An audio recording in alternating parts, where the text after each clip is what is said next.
Hello everybody and welcome back to another video. I am Buckeye Mike. Thank you for joining me today in this video as I am going to take you through a little breakdown background here as we get ready to talk about the one, the only, the XFL Championship. Do you guys know what is so special and awesome with the XFL Championship? Well, let's just say that this game is like no game we've ever seen before. Why is that, you say? Buckeye Mike, why is that, you say? This game hasn't happened since 2001. And let me tell you, the rules back then were completely different than they are now. As you can see, the game will be between the two teams on screen. The Arlington Renegades and the DC Defenders. Now, let me walk you through the breakdown here. So, we're going to start with the South Division champions here. In the South Division Championship, our guy, our QB, the guy, Louis Perez, yes, he is him. He is the guy. Went 19 of 27 for 289 yards and 3 touchdowns. Miraculously, no picks against the supposed vaunting Houston Roughnecks defense.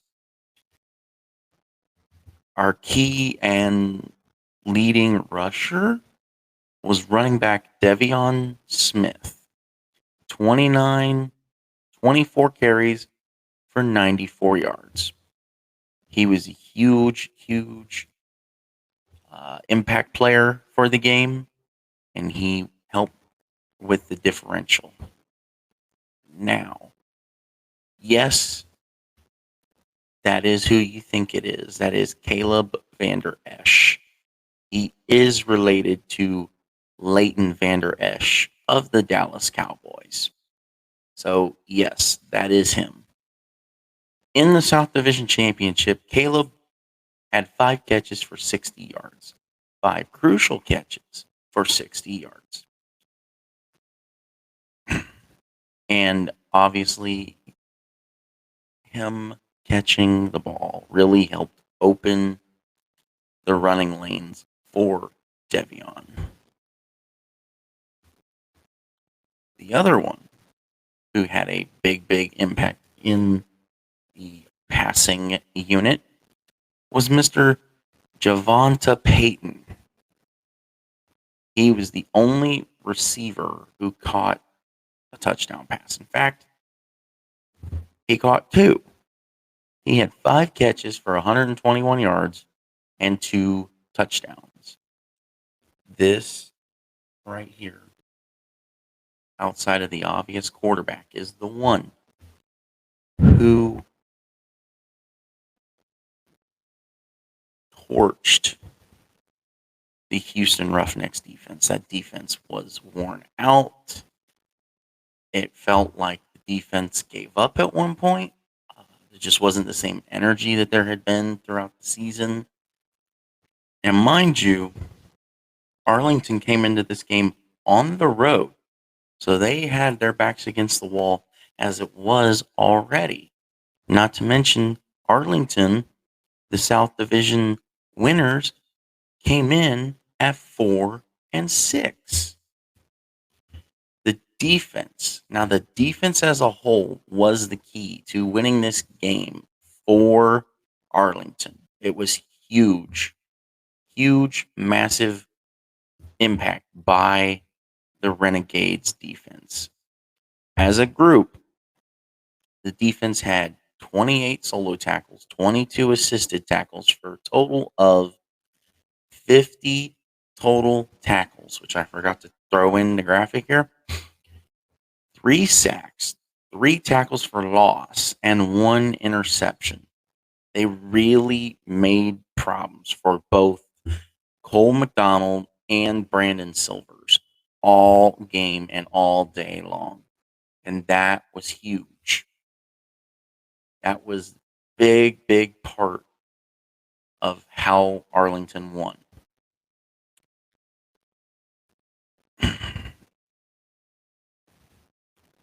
Personally, I think Arlington has a chance here. Granted, anybody could have a chance. Realistically, that's why they came out with any given Sunday, because anybody can be beat. Do not, and we will talk more about DC in a minute, but do not count out Arlington Renegades, because as we've seen, their defense is strong. It's like a very strong point for the team as a whole. The receiving core is really good. The running back room and running back core and just rushing core as a whole is good. For DC to not be worried, you're going to have to get pressure on Louis Perez, and Houston was just not able to do it last week in the South Division Championship. I think, we'll talk more about this from the other's perspective, but it's kind of a flip-flop almost. You've got to contain the receiving core and the targets that Louis Perez has as a whole, and not allow Louis Perez to control the game and methodically move the ball down the field. That is the biggest keys, in my opinion, of the whole XFL Championship game. Now, let's talk about the North Division champions, everyone's favorite team, seems like around here, the DC Defenders. Jordan Ta'amu balled out in the North Division Championship against the Seattle Sea Dragons. Jordan went 19-31 for 258 yards, 2 touchdowns to go with 2 interceptions. He played a major role and key in the game itself. Abram Smith, who many people think should have won Offensive Player of the Year, but was actually won by Jordan Ta'amu. He had 23 carries for 48 yards and 1 touchdown. Now, Abram Smith in this game played what seemed to be more of the bruiser back.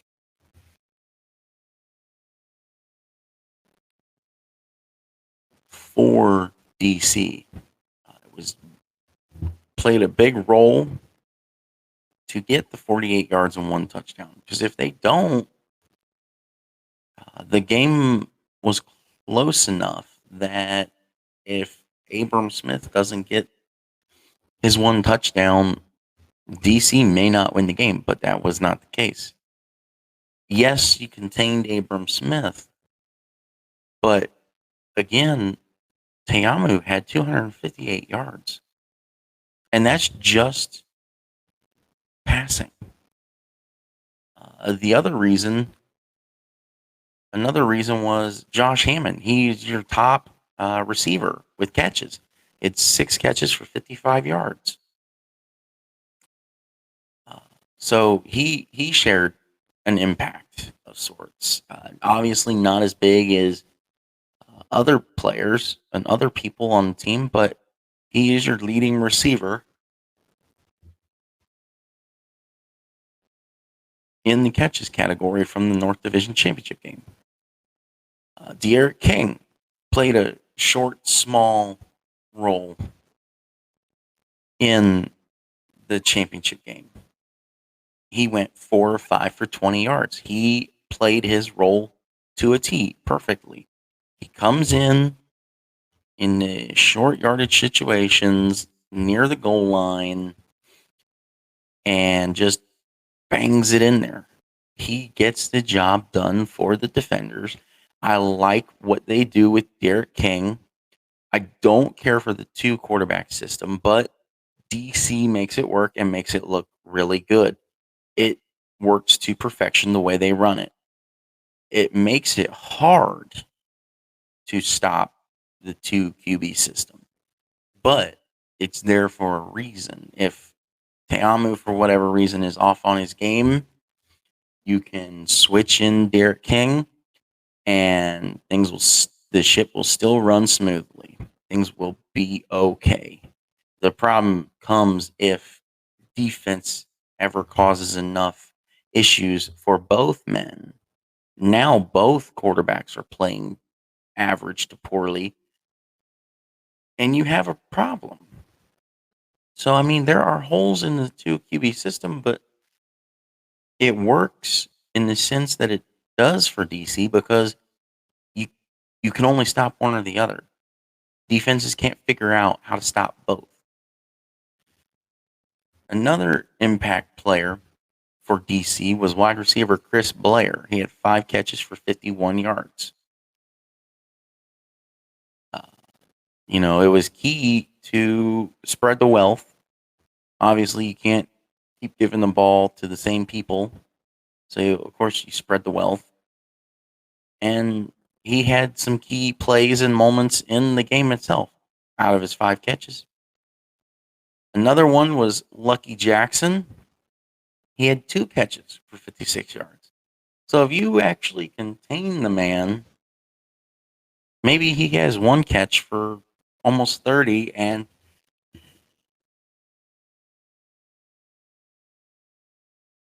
that's a big difference because it doesn't allow them to use that to set up a scoring drive to eventually help win the game.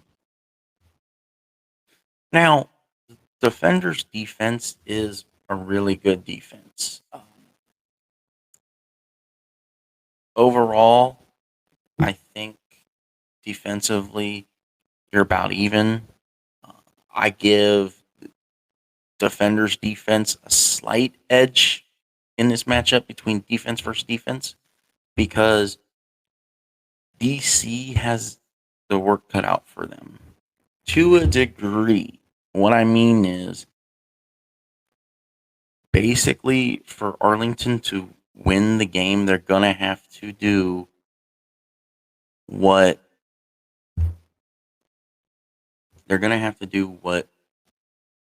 DC does with Jordan. They're going to have to do it with Louis Perez, where you're running the fast pace. You're running the snap and throw almost instantaneously. For DC, Louis likes to sit back there and wait for something to open.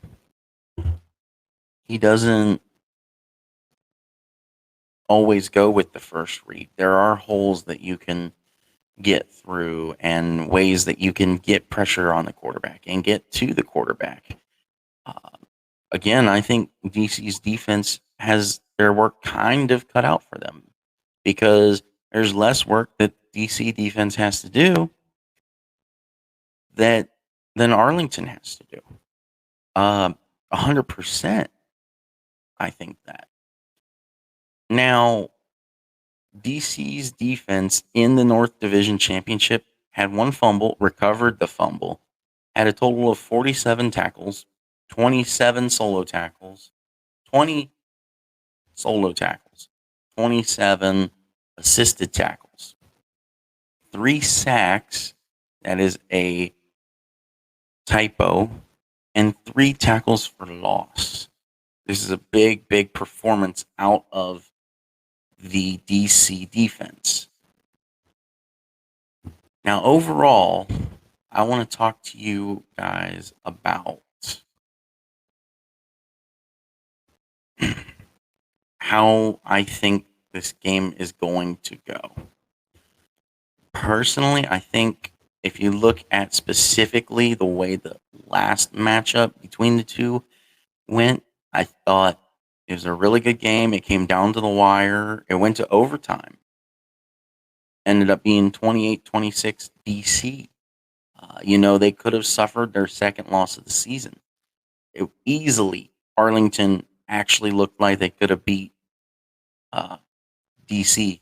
In DC, no less. Now, the key difference with this game, too, is the fact that it's played at a neutral site. Okay, we're playing at San Antonio, where the San Antonio Brahmas play. I do expect, with it being the championship game, that it's a sellout, or at least, it does sell a lot of tickets. I think that, there's things that aren't going to be there.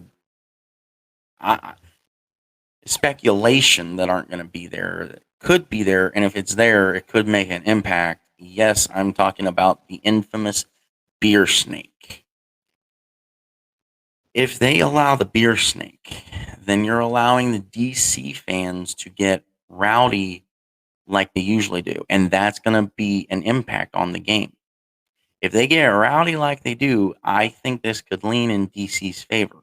If you, either Arlington, do not allow the beer snake and the DC fans to override your fans and allow the fandom to affect you, and you don't let the beer snake affect you, then you're in good hands. All you have to do is methodically run your offense, eat clock any way you can, short yardage, chunk yardage, whatever. Arlington's got to get to the quarterback quick, very quick, because Jordan, the way DC runs their offense, Jordan gets the ball out really fast and is darn near on a dime every time. Now, you can get to Jordan and cause him to mess up and create turnovers, create 3 and outs, DC has to punt. Then Arlington has a chance. I wouldn't be shocked to see an upset here. I also wouldn't be shocked to see a close game here. We could be looking at potential